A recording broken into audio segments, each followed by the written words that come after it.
Hello everyone, this is Bernice McCarthy, author of About Learning and designer of the format system, here to discuss Jungian typology and critical pedagogy. As many of you may know, my ideas of teaching are outlined in the format system. I believe that there are 4 learning styles that are influenced by how we experience things, both with perception and processing as learners. The 4 specific learning styles are broken up like this. Type 1 learners learn mostly by feeling, reflection, listening, and sharing. They work well with people and tend to have an awareness of what other people need. They constantly ask the question, why? Type 2 learners are extremely detailed and goal-oriented.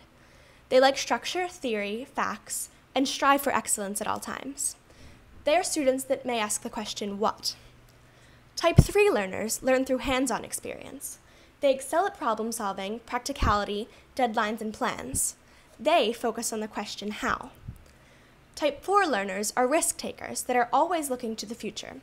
They are good communicators who seek to influence people.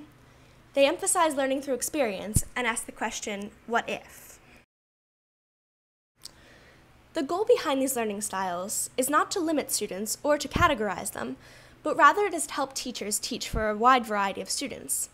This means offering a different variety of activities that should include group work, lecture, creative projects, and hands-on work. Teachers need to be aware of how each student responds to their teaching and be able to offer different approaches so that each student can learn and doesn't have to struggle in a particular area. A teacher must be aware of their own style as well as that of their students. I agree with much of the basis of this theory. Like mine, it individualizes the student and allows us to see that there are different types of students in every classroom.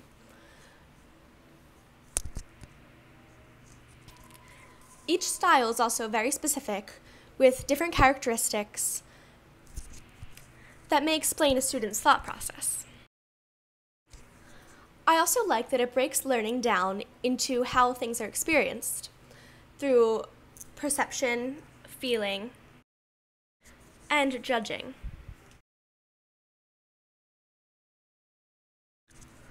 What I disagree with is that it seems that each student within this model is stuck within their type that they test into.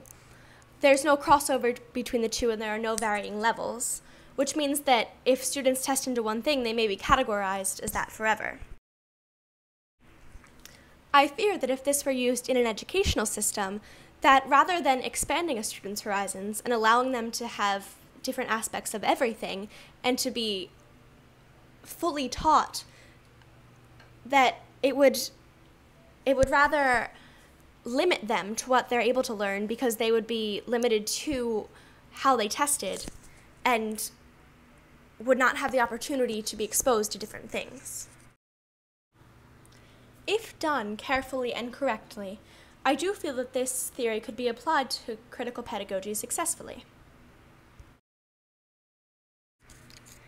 A teacher using this method would have to cater their lessons to so many different learning styles, and the problem could potentially be that some students would be bored while other students would be overly engaged at certain times. However, balance is absolutely possible. Also, the idea behind this is that teacher and student would have a lot of interaction and dialogue, as well as students learning from each other. Teachers are encouraged to meet students where they are, meaning that they honor their world and bring what they have to the classroom and use it in their lessons.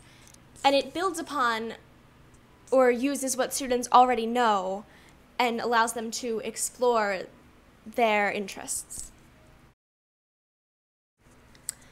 The lesson plan that Sloan uses in his explanation of Jungian typology shows very well how easily this could be applied to critical pedagogy and any teaching environment. If my fear of limiting students was addressed and also avoided, I do believe that this theory could be used with critical pedagogy in the classroom successfully.